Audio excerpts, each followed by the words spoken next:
Hello, everyone, and welcome to the 5th episode of the Lost Mines of Phandelver campaign tutorial series. Before we get into the actual campaign itself, there is a few housekeeping items that I would like to go over first. The first change is that I've been asked about trying to find a way to zoom in or provide some form of easy capability for people to be able to read what's on the DM screen under certain circumstances. And I'm starting to play around with that a little bit, and I think I found an option that seems to work. So those of you who have been having issues reading the content of the DM screen, please let me know in the comments what you feel about what I've made changes to here so far. So there are two zoom in capabilities that I've added to the DM screen, none for the player screen. And what I've done is I've added the ability to zoom in on the party sheet, and specifically the character sheet and the party sheet zone. That way you can see what's going on there. As well, I have added the ability to zoom in on the map segment that is on the DM screen for the player's view, because generally I don't use the DM map, which is the smaller of the two maps that you see on the screen, over on the left half of the screen. That's really just a reference point because, as you can see on that map, and you may not be able to, but there are numbers that reference specific zones, and sometimes in the actual campaign description, those numbers will be referenced in relation to what's on the map. So let me know what you feel about that particular change that I've made. I am looking at trying to zoom in on the combat tracker so that you can see what's going on there, and potentially zoom in on the chat box a little bit to show you what is going on there. But thus far, those are the only areas, the two areas that I've got set up now are really the only two areas that I've been able to get working consistently. So let me know in the comments what you feel about that. The next thing to go over is that there is actually a more efficient way to draw a pointer on a particular map. And I'm going to do this one on the player screen so that you can actually see it. So if you hold down the left and the right mouse button at the same time, you can draw a pointer. And that might be a bit difficult to see with the black screen there. But all I did is I simply right-clicked and left-clicked at the same time, and I'm dragging the pointer here.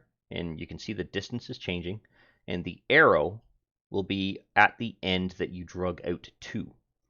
And then you can just simply clear the pointers that way. If you hold down the Shift key and do the exact same thing, you get a square. If you hold down the Control key and do the exact same thing, you get a circle. And if you hold down the Alt key and do the exact same thing, you get a cone. So that's a much more efficient way to actually go through and draw out a particular pointer or indicator on the map to show what your intent is. For example, when casting, like in this case with the cone, Burning Hands, for example, or using Fairfarn's breath weapon, that kind of thing. Thirdly, a gentleman by the name of Philip Gregg, I believe he goes by Zacchaeus in reference to the Fantasy Grounds community, and he's been very heavily involved in that community, and I thank him for the work that he has done. Has pointed out a couple of things and clarified a couple of things that I had originally made comments about. So I'm going to go through each of them individually as part of this segment of the video. The first is that when sharing out the DM or the specific modules from the DM side of things, and due to the number that I have here, things like the Dungeon Master Guide Players module, it literally just has reference materials for classes and other specific races, stuff like that. So when you as a player create a particular creature or character off of that, everything goes over to the character file as part of that process. Magic items that are referenced directly from the Dungeon Master's Guide or anything like that, they should be copied into the campaign first that you're trying to create, and then it's the job of the campaign to in turn share that information over to the player characters. Another thing about it is that the DMG, for example, shouldn't be shared, as is correctly stated by Philip, to the players at all, because that's information that you as the DM really only need to have, and it's not really designed for that information to be shared across, whereas the player's handbook is. And speaking of the player's handbook, oops, why do I still have that shared? Where is it? The player's handbook. I apparently cannot read. Interesting. Nope. Okay, we'll have to find this the other way. Dungeon Master's Guide. There we go. D&D Player's Handbook. There we go. That's why. That doesn't have to be loaded on the Dungeon Master's side of the setup, if you will, unless they want to use it for reference, because most of the material is already there. And that is really only designed for the players to really make use of. And again, I've been using it as a reference source here, so that's part of the reason why I do have this loaded. So another thing that he has pointed out, and this was in relation to a comment I had made about the party sheet, in that you couldn't directly interact with these particular XP entries to be able to set up the actual experience points and all that for an individual character. He actually pointed out that you could.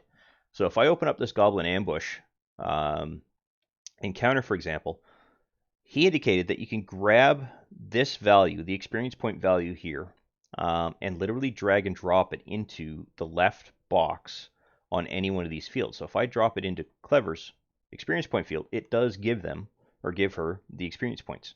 So that is a way for you to actually grant an individual party member experience points easily. So let's say you reward players for rolling a natural 20. Let's say you give them 100 experience points each time they do it.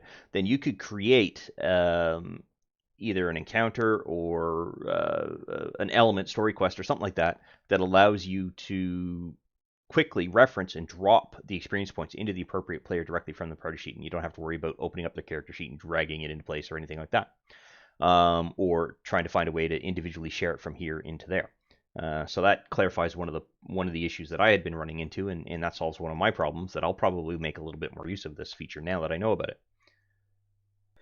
So another thing that he's pointed out was that in my video on being able to go through and create a table, where I presented the video for creating the weather table that I'm currently using for this particular campaign, I'd indicated that it's possible that players might be able to go through and create a table, and that is actually false. Players are only able to create characters and notes based on what he is stating that Fantasy Ground is capable of supporting. So it is not possible for players to go through and create tables, and I will go and fix up that video as soon as I have a moment to make sure that I clarify that particular point in there as well.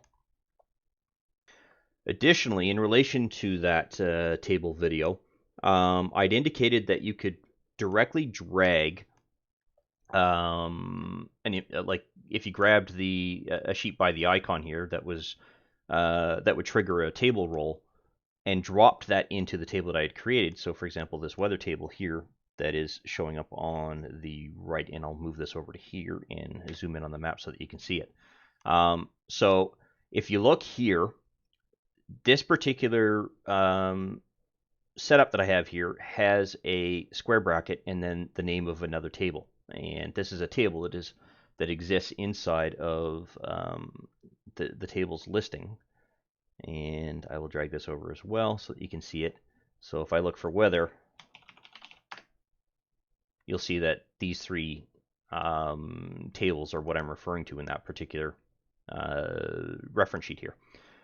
Now, in the video, I had dragged it directly from the eye and dropped it into place, and then I later updated it to use the square brackets. There is a semantic difference to this. Both methods work, but utilizing the square bracket method allows that particular table to be imported from another module, or provided by another module, if you will, and actually allow that functionality to kick in and work. Whereas if you drag the eye here and drop it into this particular field and have that reference the table in turn, that table has to exist in the module that that table also exists in order for you to actually go through and do it. So to clarify that point, all three of these weather tables here would have to exist in the exact same module that this particular weather table is in order for the functionality to work. The way that it is set up here, these three tables are provided by the Dungeon Master's Guide, and this particular table can exist in my own personal module. And as long as I have the Dungeon Master Guide loaded as part of the library extensions, it will go through and find those three tables and execute the roll. I would, if I didn't do it this way, I would actually have to create my own set of weather tables inside of the module that I'm going to export this particular table into for it to be able to find those values and actually trigger rolls as a result. So that is another point that he wanted to make. Additionally, back when I first started this particular campaign series, I'd shown the ability of using the decal, as they are now called, as opposed to the decal, the way that I've been calling them. So if you look on the Dungeon Master's screen, the decal is that background image with the wizard carrying the staff there, or sorceress possibly carrying the staff, and on the player's side it's the same thing, but it's in both cases it's centered. And that is actually the decal that's provided by the Mines of Phandelver campaign. Those are actually agnostic in the sense that you can load them up in the Pathfinder modules, or if you're playing a Pathfinder game, you can load them up if you're playing a Cypher game or any of the other rule sets that exist, because they're literally they're simply decorative. They're not there. They don't. They're agnostic to the module essentially, or the rule set that's in place. However, themes. So the theme that I have running on both of these particular screens is specific to the rule set that you are going to be using. So this theme, for example, would not necessarily exist for Pathfinder if the author of this theme didn't also create one for Pathfinder that looked exactly the same as this. So that is another thing that he wanted to point out, and again, I thank him for that. I had also stated in the setting up of the campaign and going through and creating your GM name and all that, I had stated that that would be what would show up in the lobby. That was actually incorrect, and that was partially due to me still learning how the lobby functionality worked itself, so I'll totally own up to that particular mistake. But what he has indicated is that when you create your Fantasy Grounds account, the username associated with that particular account is what name will appear in the lobby list. And it will be next to the name of the campaign that you have provided. And that's how players will go through and search for your particular campaign in that particular list of lobby entries. And so there was someone who had also asked how would they find or how do they get their campaign in that list. Well, you have to have a Fantasy Grounds account created. If you don't, it's not going to show there. Although if you don't have a Fantasy Grounds account created, you're probably running a demo version of the software, and you wouldn't really be able to connect any more than one player to your account anyway. And in that case, it's just easier to do it through an internet connection in respect to that, and use the GM name for that purpose. And he also pointed out that it doesn't matter whether the game is public or private, it will show up in that lobby list. Just simply that the private will require a password in order for you to log into it. That's literally the only difference. So I'd like to thank Philip for those particular points. That was good information, and hopefully you all found that particularly useful. And I've got one more point to address, and this was pointed out by Jesse0317. And they had been watching the video where I had gone through and created the characters and pointed out where I could actually properly find the Tabaxi image. And it's not under library, it's under assets here. So if you go to assets, under portraits, data, D&D 5e, and there's a category here called other. There is the Tabaxi portrait. So I'm actually going to, well, actually I like the image that Clover has, so I'm going to stick with that for now. But this is where I could have found the actual Tabaxi portrait. So I do appreciate the fact that they pointed that out to me.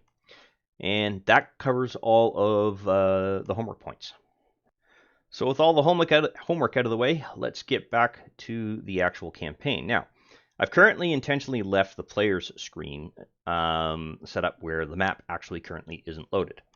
And one of the shortcuts that players are not always aware of is that as long as the DM has not unshared the map, you as the player can always reopen the map on your own. And you can do that by opening up a character sheet that you have, and I'm doing this on the player screen, and double clicking on the token side of things. And what that will do is that will open up any map that you are currently actively attached to. And that's one of the reasons why when tokens get moved from one map to another, they disappear from the maps you move them off of. And in that respect, it's so that functionality exists. Otherwise, you could end up clicking that, and all of a sudden you're linking and loading up 300 maps, depending on how many campaigns you've gone through or how many maps you've gone through. So that's one of the reasons why the tokens move from one map to another. So if I were to move Clever to, say, the overworld map, that would disappear from this particular map because you can your token can only exist on one map at a time. So with that in mind, the last time that we had gone through and run this campaign, the party had gone in and dealt with the wolf encounter that exists in the first cavern entry there, and you can see it's still slightly uncovered in the fog of war that exists on the map. Now, there is something that I want to point out as the DM.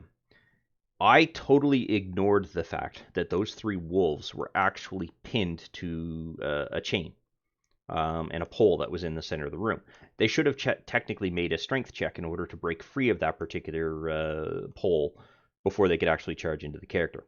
One, I flat out forgot that that was there, and ironically enough, I only remembered about it 2 days ago when I was going through and trying to plan out how I wanted to do this particular portion of the video. But in general, in order for the players to actually be intercepted by the wolves, they would have had to have already broken away from that particular chain, and I didn't do that. So that is my apologies there. This next section, though, is going to be a bit tricky, and it's one of the more difficult aspects of this particular module, in my opinion, because of how tricky it can actually be. So what the players don't know is that the river that is going through the center of the map and coming out of the cave leads to a series of pools that the goblins have gone through and set up as a potential washout trap, if you will. And if you look on the DM screen, you can see through the fog of war that partway through the upper part of that map there is a bridge that goes across both the walking path and the stream itself. And that goblin will alert goblins that are further back in the area next to where the pool of water is and trigger a trap. A release of that trap, rather, which will trigger a flood that comes down and could potentially wash out the party. Now, as level 1 characters, that actually could be fatal for those particular party members, depending on how much damage they took and whether they succeeded or failed 1 or more saving throws. I do believe that there is a bit of damage that can occur as part of that process. So I'm just going to quickly open up. Okay, that goes to the steep passage. This is for the overpass. Yeah, here we go. So let's zoom in. So hopefully this is clear enough on the actual zoom in segment there. So the area of the map that I'm referring to is this particular part of the stream here, and these 2 pools act as that particular trap, and it can be released twice, I believe, before this pool is totally empty and void of any additional water. So essentially, the goblins get 2 passes at wiping out the party before they can't do it again without the pool filling up again. But they can trigger this flood. And these wall segments here are collapsible walls. And what'll happen is this particular encounter here, which is along this bridge line, they can call back to actually, you see it here, they can signal back to the goblins in Area 7 to actually release the flood, if you will. When the flood is released, this surge of water will rush down this particular channel and potentially wash 1 or more of the players downstream. those players have to make a DC 10 dexterity check. And this is in area 3, is in this area here. So anywhere along this particular segment of the stream, they can make a DC 10 dexterity saving throw to avoid being swept away. A creature that fails to get out of the way can attempt a DC 15 strength saving throw to hold on. So they can, in other words, their feet are swept out from them, but they can, in part of the process, they are able to grab hold of a rock crag or ridge or something that's in the river on either side of the river, and are able to essentially prevent themselves from being washed out. If they fail that, they will be knocked down to area 1 and will suffer 1d6 bludgeoning damage along the way. So theoretically, all of these players have, with the exception of Fairfarn, have under 12 hit points. So if I roll 1d6 on the first one, and let's say I got a 6, well, that's more than half of their damage away. That could, with the triggering of excessive damage or shock damage, potentially render those characters unconscious during this particular process. And I, as the DM, would now set you up where you are now in a drowning situation because you're unconscious in the water. It's a 50-50 chance whether you're face up or face down. If you're face up, you're probably okay. If you're face down, your nose is definitely in the water. And now you have an X number of seconds, I believe, or is it minutes? I think it's minutes equal to the number of bonus points you get for your Constitution. I'll confirm that here in a second, so I'll go to the reference guide and show you on screen. But before you drown, so someone would have, anyone who survived in the upper part would have to survive and rush down and pull players out, or pull their party members out of the river to prevent them from drowning. Now, let's say that does happen, and 3 of the 4 party members are washed downstream. They've all suffered 6 hit points of damage. Well, if they go back up and the goblin triggers a second washout, well, I roll a d6 again and do more than 5 points of damage, or 4 points of damage in the case of Clever and Grow, 5 points for Duldor. Those 2 characters now, or those 3 characters could potentially go unconscious. The only one who could actually potentially survive this and not go unconscious out of this party is Fairfarn, because he has 13 hit points, and the maximum amount of damage that can be done would be 12, if I managed to roll 2 6s. So Fairfarn would be the only one who'd be able to go back and stabilize the party, but he has no way of healing the party. And that's where the pain point comes in. So you, as the DM, have to take your party composition into account when determining whether you want to make use of one or both of the flood scenarios.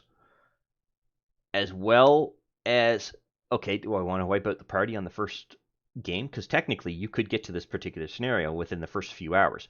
I'm taking longer to get there because I'm going through explanations as we go through this process, so that you, as a DM, can learn what to look out for when you're dealing with these kinds of modules. And in the players' cases, I'm going through and explaining things so that they can see how their characters would function in a particular campaign scenario within the Fantasy Grounds interface.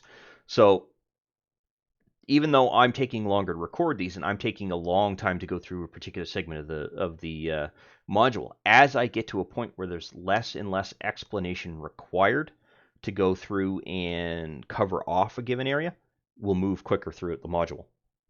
And we'll move quicker throughout certain areas of this particular module. So that is one of the things as a DM that you're going to want to have to keep an eye out. So the party will most likely, if they've got a high enough perception check, will notice the goblin who's wandering back and forth across the bridge. The trick to them is going to be, can they do it before the flood is triggered? And that's only if they decide to go this particular route. They might decide to go this particular route and climb up this particular fissure here, and surprise the group that is here. So that is something that could also potentially happen. And if they do that, they completely null and void this flood, because they're going to be coming back around this way which means the flood is going to do them no harm.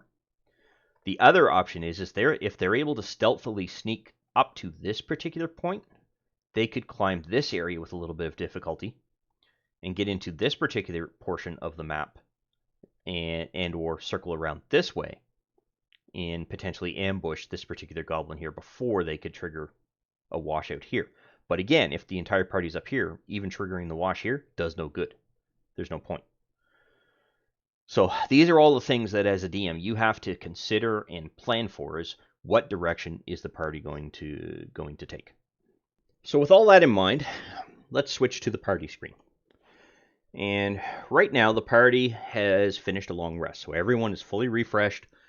All their hit points are recovered, and all of their spell slots and abilities have been recovered as well. And right now, they have a decision to make. And I'm going to move them up into this area again.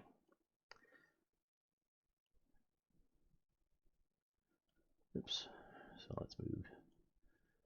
There. All right. So the party essentially is comfortable getting to here. They know what they're going to run into, and they know pretty much what happened in this particular area.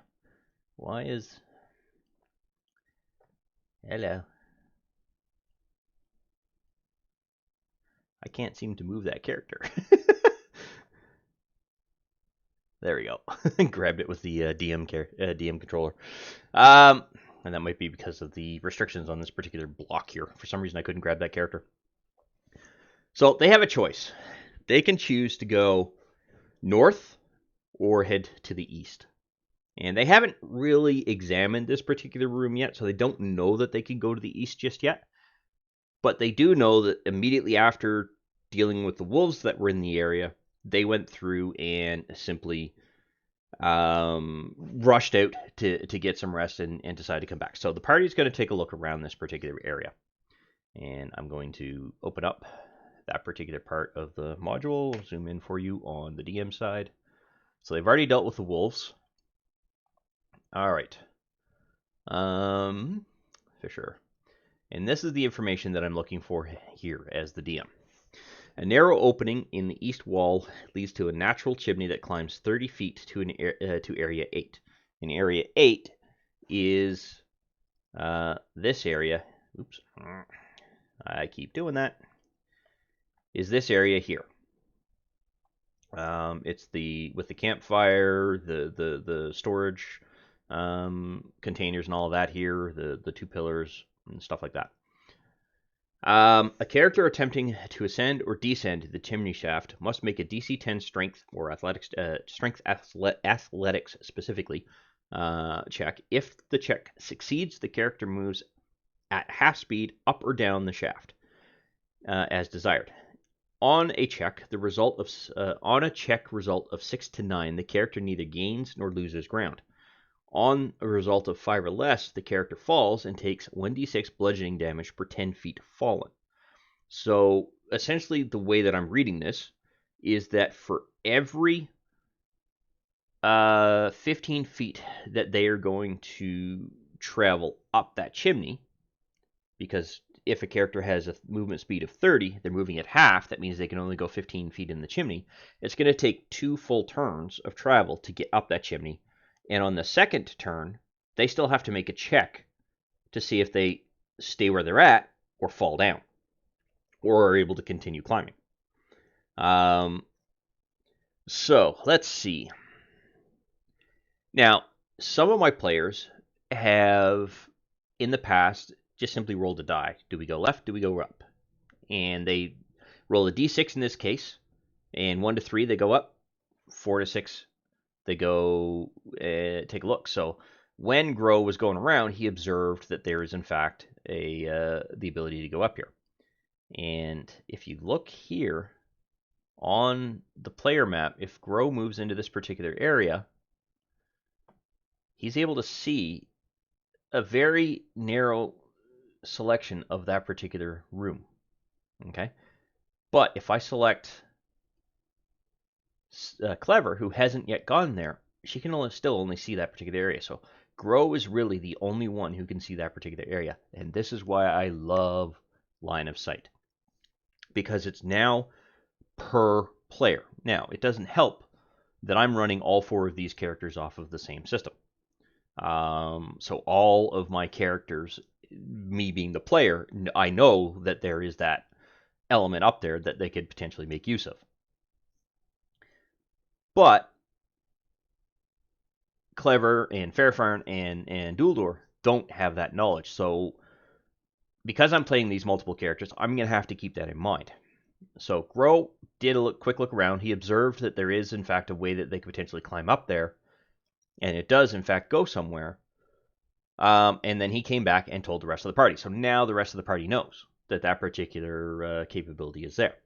So the decision is going to be made. Do we go up? We go east. I rolled a 6. All right, so they are going to try and climb this particular area. And Clever is going to go first, as she has the highest dexterity. Yeah. I could argue that dexterity skills could apply here as well. Acrobatics is dexterity, so why are they calling it a... Oh, it's an athletics. Yeah, okay, athletics. All right, so the order here is going to be Clever's going to try first.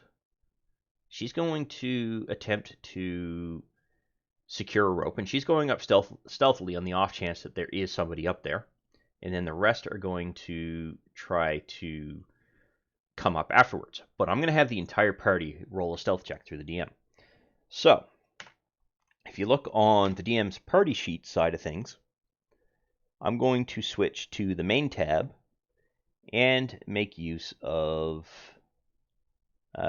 stealth on this particular check. And it's going to roll for all 4 of them. And if you look on the party screen, it's not going to show the rolls there. But the high enough average here, let's see, that would be 33, 41. Divide that by 4.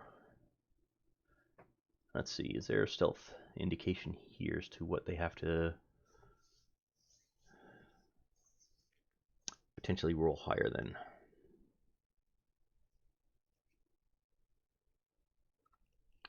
No.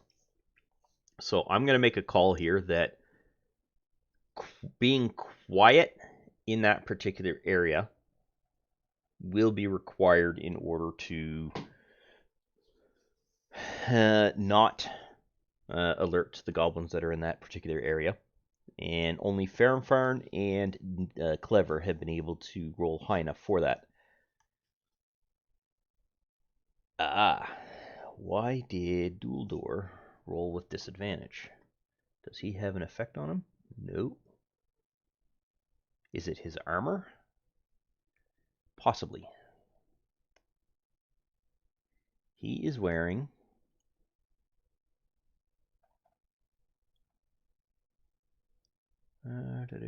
where's scale mail? And I do believe scale mail suffers a stealth disadvantage check, so that would explain it. Okay.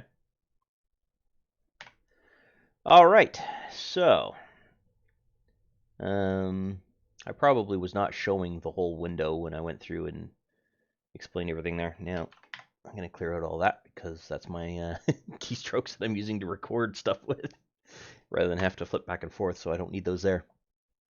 Okay, let's see.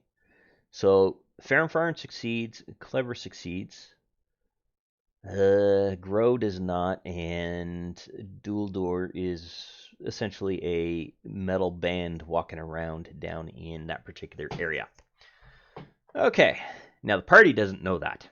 So as far as the party is concerned, they're all stealthy enough. But you as the DM could also call or state here that the average itself is greater. So if you take the sum here, 23, that would be 41, 50, 53. Divide that by 4. Thinking. Let's load up calculator here. My math is not great.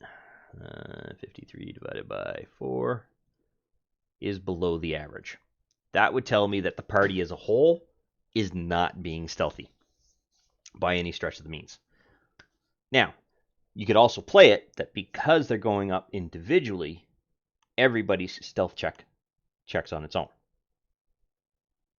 Okay? So, the movement order here. Oops, I haven't set up a movement order just yet, and that's not what I wanted to do. Let me just, there we go, clear that out. Okay, so that triggered an initiative roll for me, so that is fine. So the good news here is that Fern and Clever do get to go first. Okay, so Clever is going to go up. She is going to attempt to climb through here, and she's going to roll an athletics check.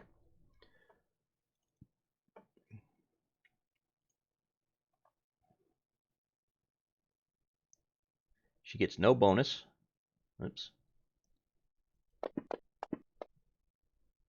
And she doesn't even get up the thing just yet. She hasn't climbed enough to be able to get up there. So Fern, well, she's going to move back.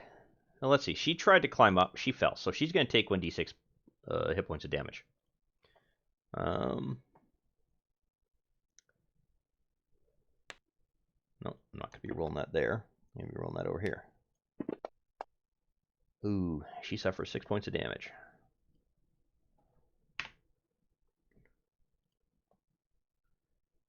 Okay, so she landed heavy. Let's see. So she was there. 1, 2. She went up. Got partway up. Now, as a DM, I'm going to call it she didn't get high enough. So that's how. That's sort of the things that you want to do. So she maybe got 5 feet and then she failed. Which means that she'd be able to move out of the way.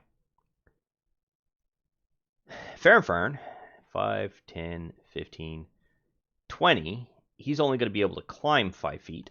But let's see if he succeeds in doing so.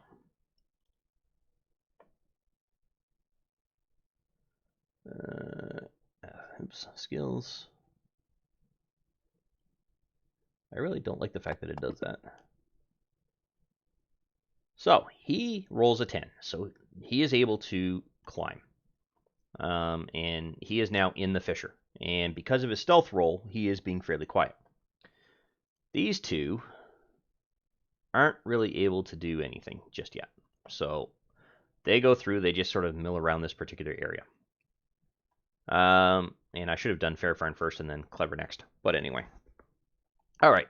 So now it's the next round. In theory, Fairfern should be able to get up another 15 feet, which will put him at 20 feet up. 20 feet up the flue. Now he's going to have to roll another athletics check here. He still manages to succeed. So he is now at 20 feet. Clever is going to try to climb it underneath. And she should just be here.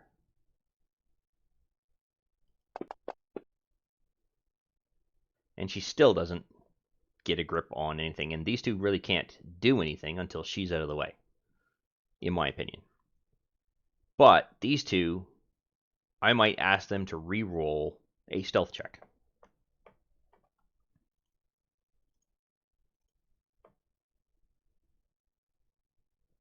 So let's do grow first.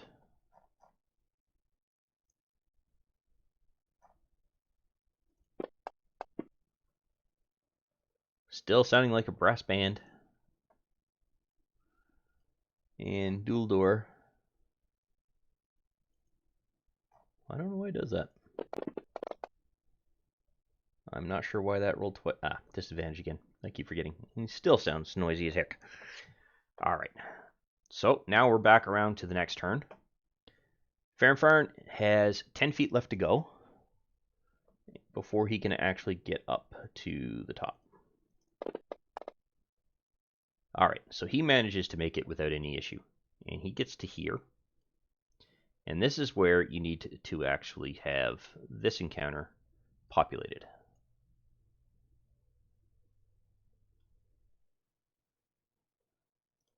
Now, all of these should be set up to be sensitivity specific. All right. So if you look on the player side with Phandelver's screen there, he can now see that there is a goblin there. His stealth check right now, technically I should re-roll another one, but he managed to get up here, and based on his previous stealth check, he is now up here without really making any noise. But he can't, let's see, he climbed up 10 feet. That means he had, well, he'd have 10 feet of movement left. So he's going to position himself here behind this particular character and potentially take advantage of a stealth roll or a surprise roll. But before he does anything, Clever, let's see if she gets up there or is able to climb up. So actually, before he moves, he's going to stand there. Athletics. Still can't seem to get over that. Wow. All right. So here's where something can come into play. Phandelver is going to take rope, and he is going to lash it to his waist here and move out of sight on the next turn. So he's going to move up to there. He'll be visible from this particular goblin's location, but his stealth check right now is fairly good, so he shouldn't necessarily have to really do much. And what that will allow people down here to do is climb with advantage. Okay? So to do that, and again, these two couldn't move. To do that, what you do is you take this and you drag. So holding down the left mouse button, I've grabbed hold of that die 20. And I could either roll twice like this, or, and this is the more appropriate way to do it, on the player screen, if you look next to the combat tracker, you'll see this modifier and then these options here. I'm going to click on the ADV button here. And the reason I'm doing that is that's going to give this particular character an advantage check when rolling athletics. So it's going to roll twice.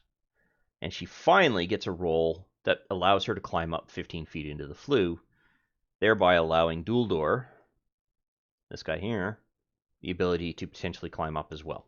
So Duldor is also going to secure the rope at the bottom, further assisting Clever. Now, this goblin can see Phandelver. So I'm going to have this goblin here roll a perception check. Okay, so perception is a wisdom check. That would be here. Pretty stupid, in the sense that he didn't see anything. And I'm going to have Phandelver roll a stealth check.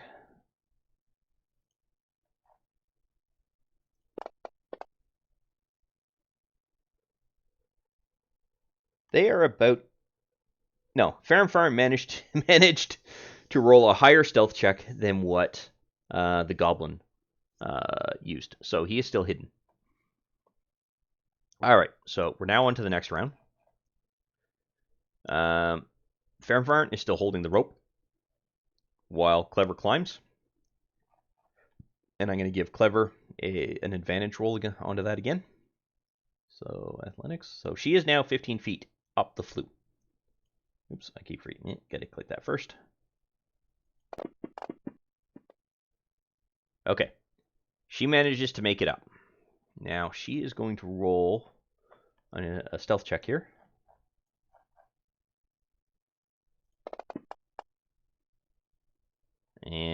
and is hidden.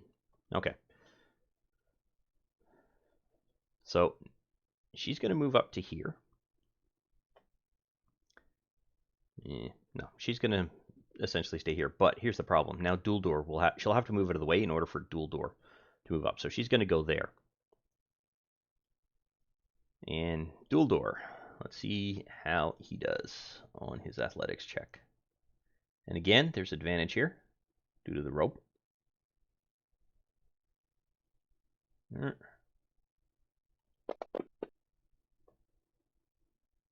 Climbs up with ease. Essentially what happened, yeah. So Duldor has managed to succeed in his stealth check, or athletics check, coming up. He didn't suffer disadvantage because he's not making a stealth check just yet. Although, there's going to be some noise created for him, so I'm actually going to have him make a stealth check here.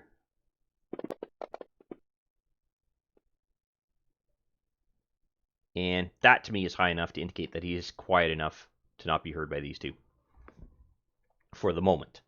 Now, goblins have a passive perception of 9. So as long as any of the characters here rolls a 10 or higher, they will remain hidden. Now, Farnfarn rolled an 8 during his stealth check previously. But that was because I was having it so that this particular goblin was actively looking for something going on. So he's actively scanning this particular area. These goblins might be moving around. This Ripper might be moving around. Although I think Ripper was supposed to be laying down, but Clark could be moving around. Stuff like that. So these goblins could be moving around. And this fire is going to be bright in their eyes, which means there's going to be a bit of a disadvantage, or advantage, if you will, to who or what sees what here. And now, the wolf, however, where is it here? Ripper.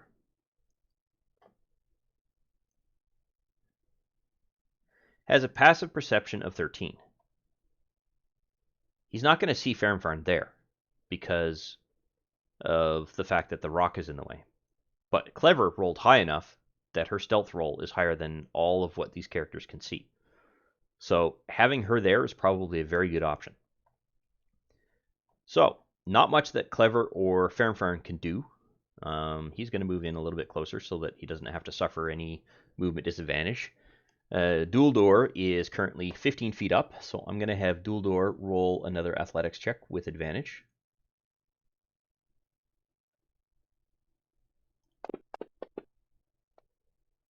And manages to succeed in getting up into this particular area.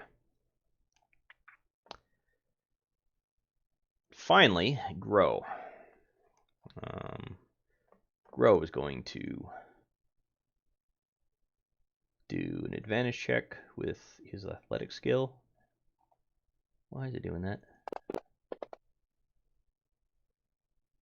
And he rolls a natural 20. To me, as a DM, that would mean, in my opinion, I would say that he was so graceful that he managed to climb all the way up utilizing the rope and not push, have to do the half distance, half speed. So that's how, in the case of a disc check, you as the DM could make a call. So he was so graceful in his climb up the rope that the tightness of the fissure had no effect on his ability to move up quickly, would be the way that I would play that. All right, the party is now here. And Farnfarn has collected up his rope and is now ready to potentially engage the rest of this particular group. So let's say that this goblin has decided to go here, this goblin has decided to go here. Oh, now it's up. Okay, now we're into an active initiative capability, because it's kind of obvious that Duldor's here. He couldn't really do anything else. But when this goblin came back, he was potentially facing... well, he can't really... he's not upside down, he's just facing this direction. Okay? So, I'm going to center the party screen a little bit better so that can be viewed. And here's how this is going to work. Phandelver goes first. So we are now into a combat situation. Phandelver is going to go bing, bing, bing. And if I'm not mistaken, his breath weapon is a 15-foot reach.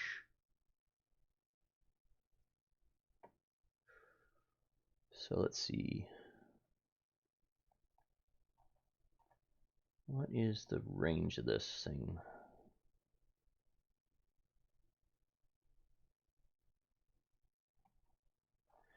Interesting. It doesn't actually state.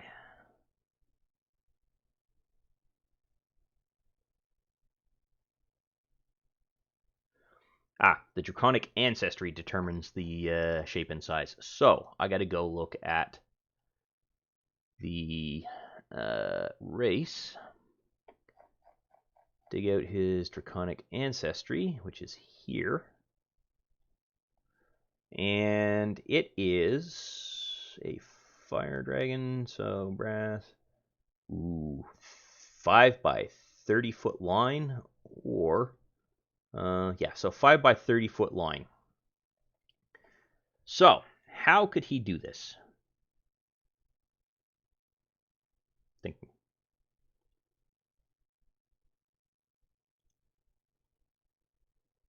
So he could potentially move to here and aim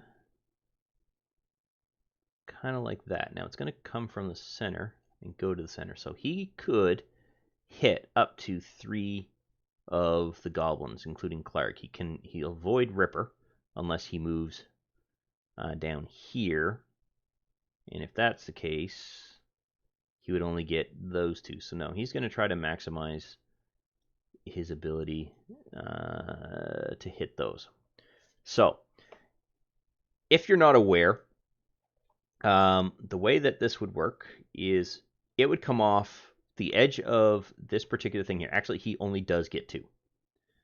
So he's going to get... Ooh. Is that a line or a cone?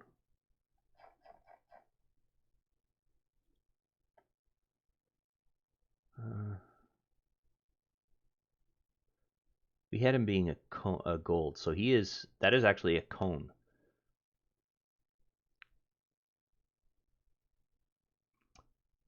Yeah, I made him a gold one. So that means it's a 15-foot cone. So that means that a 15-foot cone would go like this. So he'd be able to hit the goblin because it is... what did I set that as? I didn't specify the type. It's 2d6 fire. Fire is a self. It's a dexterity check, so I must have chosen copper. Sorry, brass. Oh, no. Oh, no, I said red. That's what it was. He's red. That's why. Okay. Yeah, so it is a 15-foot cone. Now, a cone is this. So he's going to come from there, and that is 15 foot. That means he can actually get Ripper, the Goblin, and the Goblin. So he's going to attack all 3. I'm going to, just so that that's clear, red, so that I know exactly which type he is. So 1, get rid of that, 2, 3.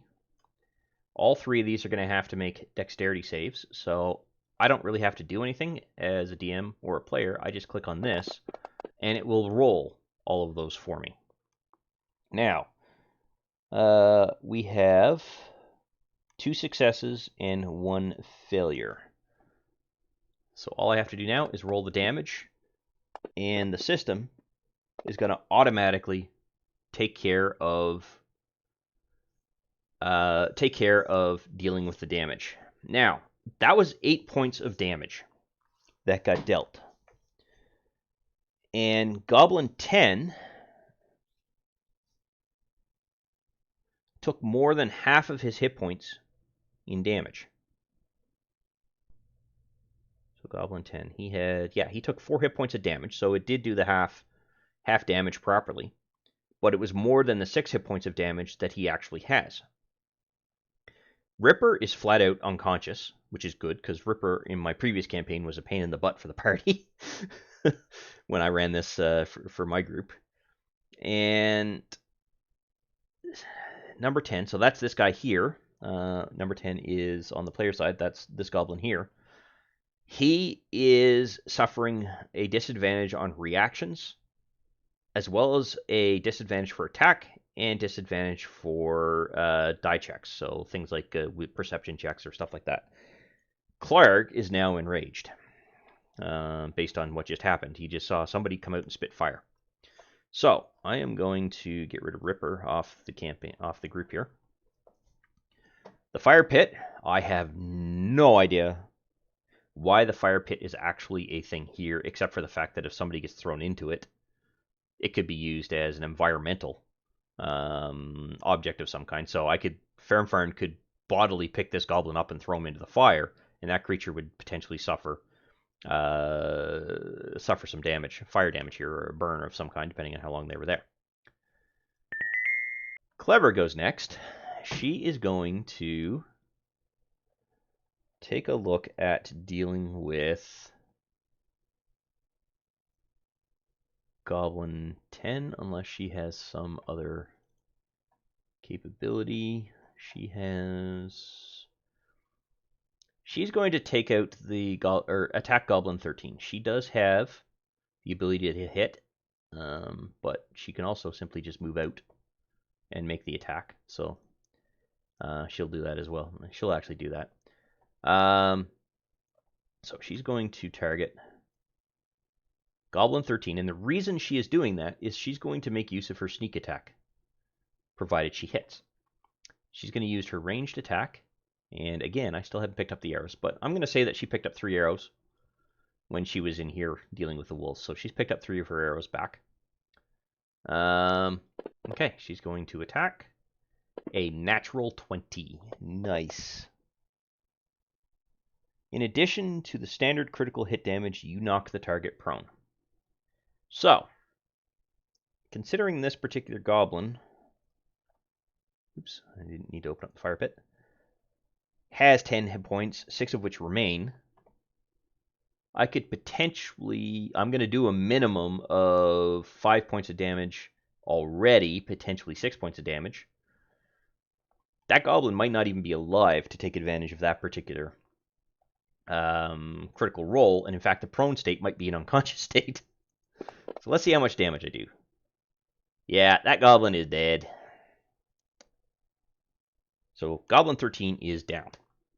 And I didn't even get a chance to take advantage of the sneak attack damage, just because of the critical hit. I didn't even bother applying it, because I knew there was going to be more than enough in there. So yeah, I mean, it was going to be dead regardless, because I had a minimum of 6 points of damage. I could potentially roll a 1 and a 1, plus the 4 is 6, and it only had 6 points left. So it was going down regardless. All right. So that takes care of her turn. The next target, so she's going to pass the token, and Dualdor is the next one who goes. And Dualdor, who is there, is going to walk 5, 10, target this particular goblin, so Goblin 10, and take a swing with this. Ooh, he has Thunder Wave.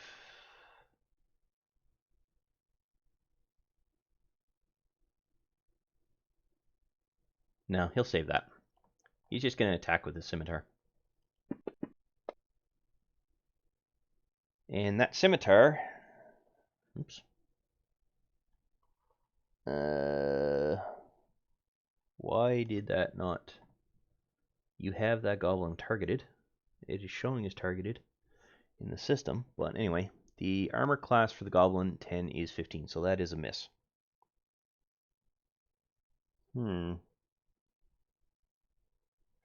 Okay, so that is going to be his movement. Now the Fisher, again, doesn't come into play here. In fact, the Fisher is now a moot element, so I'm going to remove it. Goblin 13 is unconscious, or dead in this case. So, oh, did I move? Yeah, no, I moved. Oh, crap, I did something wrong. Okay, let me go back to Dual Door. That is his attack. He is here. Yeah, so he's going to target that. He is going to roll the damage, or the attack, not grow. Derp. So he's going to hit with his hammer. That definitely hits. Yep, that is a hit. So he does 6 points of damage, and that goblin is now down. So the only one left is Clarg. Now, Clarg could potentially run and try to gain access to the goblins that might be up in Area 7 here, or the Twin Pool Cave Zone. So Grow is going to move here, going to target Clarg, and let's see, how far is Thunderwave? 15-foot cube. So let's see, he was there. So that was 5, 10, 15, 20. He is going to go there and cast Thunderwave.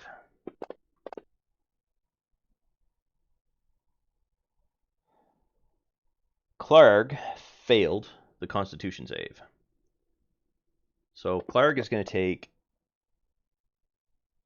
minimal damage, but he is now pushed back. I believe it is 10 feet. Yes. He is now pushed back 10 feet. Here's the thing. He's 5 feet away. That means Clarg gets pushed into this wall. And here's the thing. He's been pushed with such force, he's going to hit that wall. And in my opinion, that would mean that he's gotten hit by a bludgeoning object of some kind. And I'm going to roll, as the DM, an additional d6 of damage and apply an additional 3 hit points of damage to bring him up to 6. That's one example of how environmental things could come into play. So you're not necessarily just thinking about, oh, I need to attack that particular character or whatnot. But here's the thing. I do believe...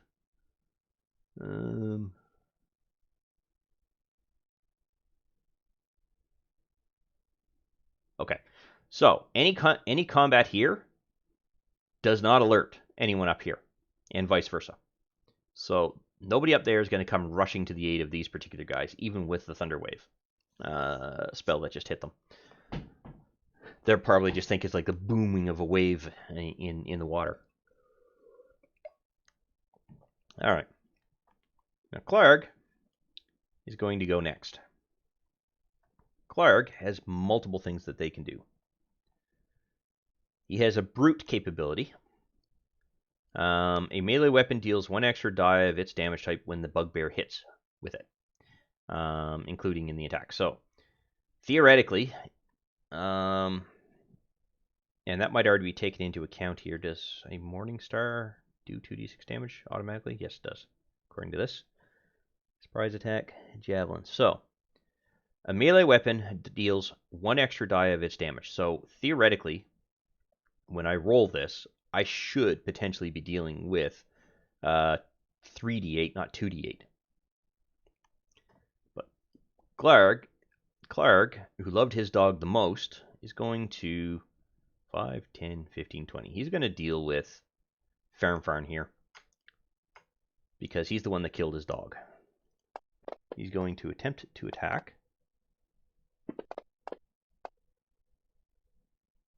And why did you roll with advantage?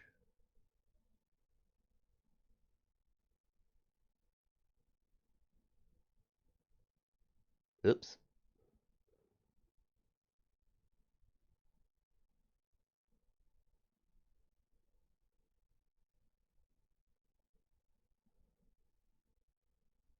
I don't understand why he rolled with advantage, though. I must have had the advantage button selected, so I'm going to re-roll that.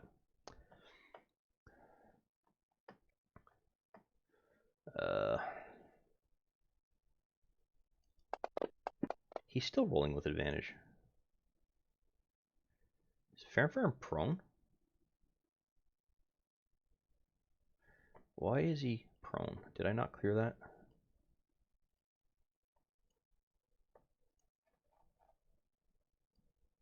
Oops. Hang on a minute here. You weren't prone, so I don't know why. He didn't take any damage to deal with or put you into a prone situation. Okay, so here we go. That's actually the attack that should have happened. So he misses. All right.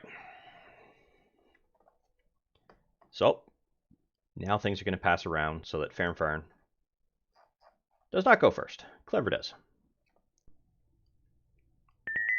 All right, so Clever is going to target Clarg.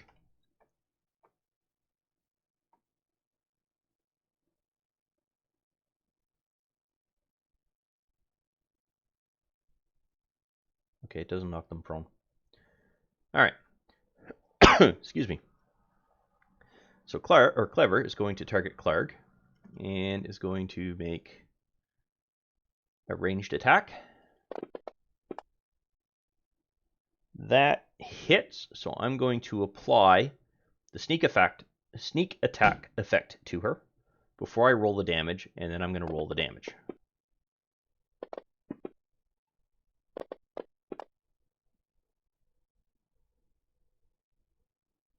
So this is how quickly a fight can change. She just shot Clarg with a short bow bolt or arrow that did so much damage it exceeded his more than half of his total number of hit points. He rolled a system shock roll, failed that, and promptly dropped to 0 hit points, but is stable. He's not dead. He is stable. Now the party has a choice here. They can capture him and take him back, and if they do that, I might actually allow the party to gain some additional experience points if they are able to get him back to Phandelver. On top of that, they now have the ability to question Clarg, but they have to go through and set up, like tie him up and wake him up and stuff like that. So they now have options. That is actually a very good attack from Clever. So that particular encounter has gone very, very well.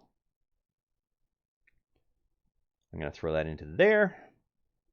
I'm going to award all the experience points out, and so close. So close to this whole situation. Now, this combat scenario is completely different than the combat scenario that I had in the previous time I ran this particular campaign. When I ran this particular campaign, I had a particular player who was playing a warlock that had a nasty habit of being able to get into the room and instantly behead all the boss mobs, including Clarg. He beheaded Clarg. Didn't even get an attack in that particular combat round, and that irritated me as the DM so heavily because not only did he do it to Clarg, he did it to a couple of other bosses where the party was really supposed to take advantage of situations and get information. And if we get to one of the other areas where that actually happened, I'll mention it and I'll explain what happened at that particular point. But in this particular case, the party had gone the opposite route. They went up the river. They did trigger a couple of the one of the floods anyway, but still managed to get up into this area without alerting anyone in this particular section of the map. So when they came in here, his character just walked up the stairs, walked straight up to Clarg, and rolled a 20. I was so upset that particular day. I'm like, oh god, I can now see how this particular campaign is going to go. So, now that this has actually happened, I'm going to have Clever take a line of rope. It's still technically, well, we're essentially done combat at this point. She's going to take a rope and she's going to roll a dexterity check. And that would be a save. Dexterity check would be over here. And the reason I'm having her roll a dexterity check is she's going to tie Clarg up. And she didn't do that very good of a job. So, she moves up. She attempts to tie. And let's say Grow is going to double check the knots, realize that she hasn't done that great of a job. So Clarg is unconscious. And Grow is also going to do the exact same thing. She's going to examine the the bindings, realize that they're not that great, and definitely manages to secure Clarg up a little bit better. In addition, he's going to Duldor is going to go through and try to rouse Clarg, but before that happens, they're going to leave Clarg unconscious, and I'm just going to cycle to the end of the turn here so that we can get to a movement-ish round. So we're now in a movement round. I'm going to remove the fire pit from here. It doesn't need to be there anymore. I'm going to leave Clarg on the map. And they're going to go through and look for and search this particular room. They see that there are some provisions here and all that jazz. So, as the DM, you see supplies, you're going to be able to tell the party that they see supplies, and they're going to essentially see this for description. So you'll better see that on the player side of things right now, until I can figure out how to bring the player window up on the DM screen shortly. So essentially, it says the sacks and crates of looted provisions are piled up in the south end of this large cave. To the west, the floor slopes toward a narrow opening that descends into darkness. A larger opening leads north down to a set of natural stone steps, the roar of water or falling water echoing up from beyond. In the middle of the cavern, the coals of a large fire smolder. So that would be the description that the party sees. But they really didn't get a chance to look around because they immediately got into a combat situation. Now,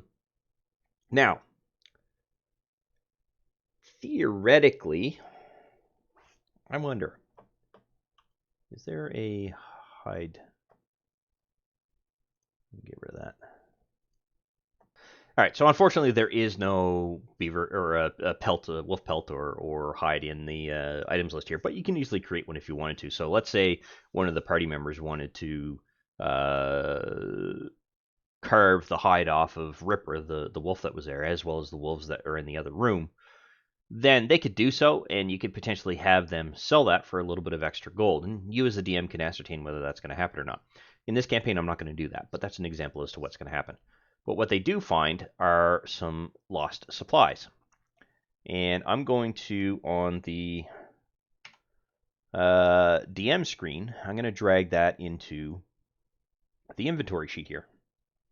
And how you do that is you just grab the eye symbol here and drop it into the parcel items thing. Now, if there's coins in here, it will automatically drop the coins into this section here. But there is also another parcel here. And this has coins as well as a couple of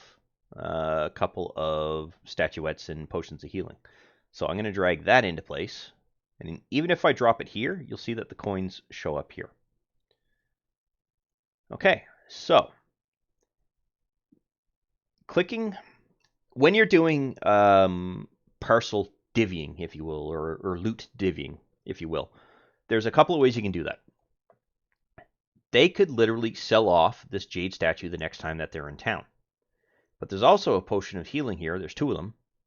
And some supplies. Now, technically, this potion of healing shouldn't be visible yet. They haven't identified it. So what I've done is I just clicked on this eye, opened up the item, and then I clicked on this before the party actually gets to see it. If you look on the party screen or the player screen, you'll see that all they see is a potion. If I restrict that, they'll see that it's a potion of healing.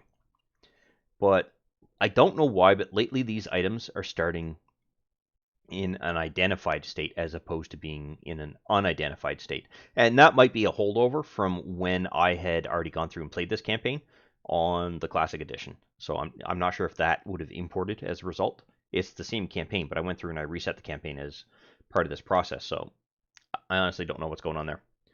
And technically that they would know that that's a jade statuette, and they know that there are supplies. So that is everything that they find in this particular room. But the problem is they now have a prisoner. And they still have the rest of this particular map to go through, and they also still have someone that the party is looking for. So we're going to deal with that in the next episode of this particular campaign. I think I'm at probably about an hour and 15 minutes now recording. And that was partially due to the information that I was giving at the beginning of the video, so that's perfectly fine. I still wanted to get a decent amount of time in on this particular campaign. So the one thing that I will do is that in the next video, if the party decides not to kill Cleric, but just does decide to take him back to Phandelver for arrest or to get information out of him, I will set up an additional experience point award if that actually happens. If they decide to kill him, that's fine too. They've already got the experience points for that. There's no need to apply any additional experience points as part of that process. It's already been taken into account as part of the total experience points awarded for the encounter. But we can go from there and deal with that at a later point in time. So there we go. Okay, so with that in mind, this is the end of Episode 5 of the Lost Mines of Phandelver tutorial campaign. I'll see you in the next video.